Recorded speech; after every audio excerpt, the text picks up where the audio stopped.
സംസ്ഥാനത്ത് കനത്ത മഴയിൽ പരക്കെ നാശനഷ്ടം. ആലപ്പുഴയിൽ ഷോക്കേറ്റ് കേബിൾ TV ജീവനക്കാരന് ദാരുണാന്ത്യം. ആറാട്ടുവഴിയിൽ മതിൽ ഇടിഞ്ഞു വീണ് 14-കാരൻ മരിച്ചു.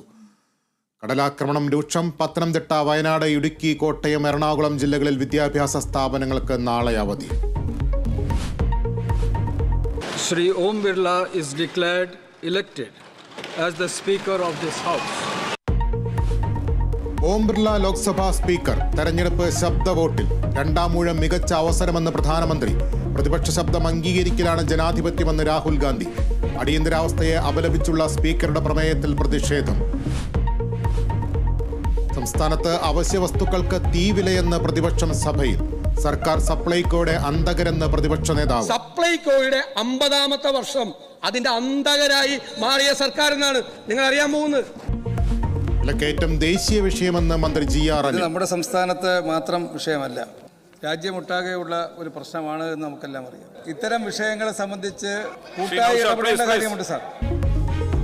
അടിയന്തര പ്രമേയത്തിന് അനുമതിയില്ല. സഭ വിട്ടിറങ്ങി പ്രതിപക്ഷം. P. ജയരാജനെതിരെ രൂക്ഷ വിമർശനവുമായി മുൻ DYFI നേതാവ് മനു തോമസ്. പാർട്ടിയിൽ പുതിയ ഗ്രൂപ്പ് ഉണ്ടാക്കാൻ ജയരാജൻ ശ്രമിച്ചു. ഉന്നത പദവിയിലിരുന്ന് പാർട്ടിയെ പലവട്ടം പ്രതിസന്ധിയിലാക്കി. മകനെയും കൊട്ടേഷൻകാരെയും ഉപയോഗിച്ച് ജയരാജൻ കച്ചവടങ്ങൾ കെട്ടിപ്പൊക്കിയെന്നും ആരോപണം.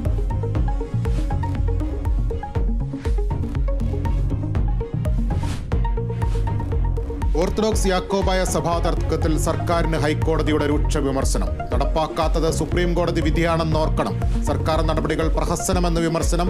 വിധി നടത്തിപ്പിനെ എതിർക്കുന്നത് എന്തിനെന്ന് യാക്കോബായ സഭയോട് കോടതി.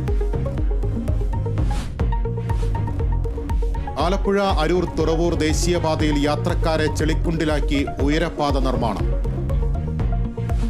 വൈറ്റിലിൽ നിന്നും ആലപ്പുഴയ്ക്ക് പോകുന്നവർക്ക് ഈ ദുരിത വഴി താണ്ടാതെ പോകാൻ കഴിയില്ല. കാലങ്ങളായി ഈ കിടപ്പ് തന്നെയാണ്. ഒരു തരത്തിലുള്ള നടപടികളും അധികാരികളുടെ ഭാഗത്തു നിന്നുണ്ടാകുന്നില്ല എന്നുള്ളതാണ് യാഥാർത്ഥ്യം. ശക്തമായ പ്രതിഷേധവുമായി നാട്ടുകാർ. ജനകീയ പ്രശ്നം ഏറ്റെടുത്ത് കേരള വിഷൻ ന്യൂസ് പരമ്പര. എന്നാവാ കുഴിയടയ്ക്കാം.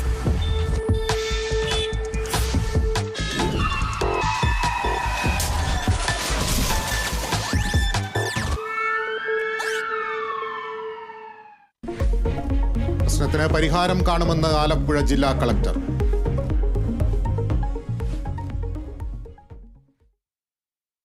സംസ്ഥാനത്ത് കനത്ത മഴ തുടരുന്നു. വിവിധയിടങ്ങളിൽ മഴക്കെടുതിയിൽ പരക്കെ നാശനഷ്ടം. ആലപ്പുഴയിൽ മഴയ്ക്കിടെ വൈദ്യുതാഘാതമേറ്റ് കേബിൾ TV ടെക്നീഷ്യൻ മരിച്ചു. സംസ്ഥാനത്ത് കനത്ത മഴയിൽ പലയിടങ്ങളിലും നാശനഷ്ടം റിപ്പോർട്ട് ചെയ്തു.